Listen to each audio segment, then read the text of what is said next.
People have been lining up since 6 p.m. last night, and even though it's so early and the show doesn't even start until 9 a.m., people are so excited already. Now construction crews are working to take it apart in order to repair it. One simple safety tip for farmers is to always turn the PTO shaft off before going behind the tractor to do anything. They're bringing in heavy machinery, a mobile command unit, and lights. They say they expect to work for the next 8 to 12 hours and probably through the night. Over the years, the stores, the jobs, especially the cars have changed. But Wagner says there's a few things about this small town that have stayed the same. And Michigan State would sell the broadcast spectrum for WKAR, which is what allows it to broadcast over the airwaves, which means that people who use rabbit ears will no longer be able to watch, but it will still be available over cable and online. They say that 99 of those people could have been saved if they just worn a seatbelt. The final straw came in the form of 7 burning couches after Michigan State beat Oregon last Saturday. Now, burning furniture is nothing new near campus. We shot video of it during the Final Four last spring and after 2013's Big Ten football championship game. The city isn't just worried about the fires themselves, it's worried about a delayed response to a medical emergency or house fire because crews are tied up dealing with couches. I'll never finish in time. Before they let you touch a real car at the GM plant in downtown Lansing, you've got to learn how to put together these wooden ones. Industrial engineer Jim Capeless helps run this training. A lot of people that we're getting nowadays are people that don't have any manufacturing experience at all.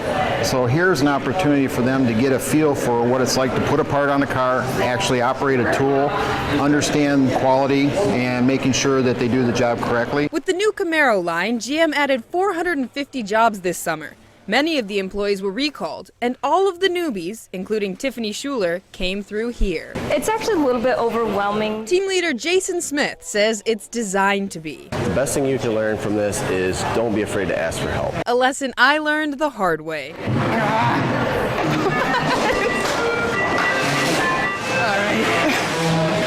Pulling that cord sets off an alarm so the team leader can come help you out. The more comfortable you become in here, running, asking for help, utilizing the system that we have in place, the more confident you'll be out there, the better quality cars you'll build. That was hard. For the people just starting this job, Smith and Capeless have some advice. Learn the job, ask questions. Get with somebody that's been here and learn from them so you don't make the same mistakes. Final verdict for me?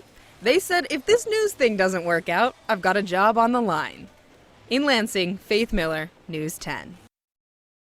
Some of the people who watch PBS in mid-Michigan are passionate about it. I was very, very worried about what was going to happen to WKAR. It's always been my favorite station. I've always supported it, and we can't live without it. Michigan State is considering selling its portion of the broadcast spectrum. That's what it uses to send WKAR to households, so that would take local PBS off the air. That's a lot of children. That's a lot of children that will never see Sesame Street. That's a lot of children that will be eliminated from the good educational programming of WKAR. But the decision isn't made yet. MSU held a public forum to talk about it, and people raised concerns about public access if the station's programming is only available online. The truth is there are a lot of people, older adults like me, that for whatever reason, they're just not going to be able to watch television anymore. People will still be able to watch PBS on cable, but it probably won't be WKAR. Out of the deal, the university would get up to $200 million that would most likely go to an endowment. The Board of Trustees, as they do with all of these kinds of opportunities, really had a due diligence, a duty of care to think about what it would mean for the institution to have that possible resource, but what it would cost the institution to lose the asset of WKAR. The space on the airwaves would be sold to wireless companies who need it because the demand for cell phone and other wireless services is constantly growing.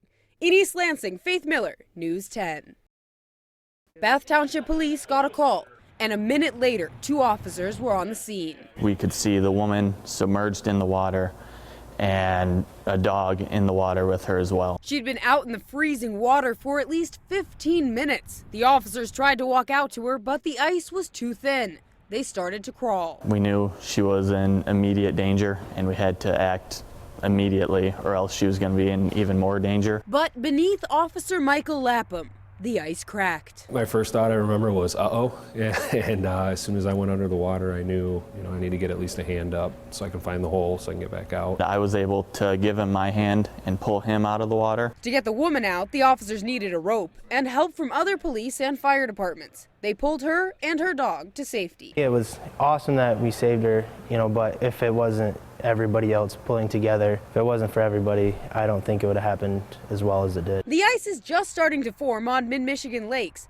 Officers say this is the most dangerous time for people to go out on it. If the ice doesn't look very thick, then it's probably a lot thinner than what you even think. So just use common sense, be smart. Firefighters and police officers say you should never go out on the ice unless you can see at least 2 to 4 inches of clear ice. If there's snow on top, if it isn't clear, it should be at least twice that. Stay off the ice, no matter what.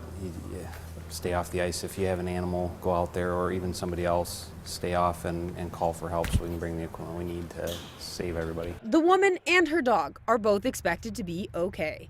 In Bath Township, Faith Miller, News 10.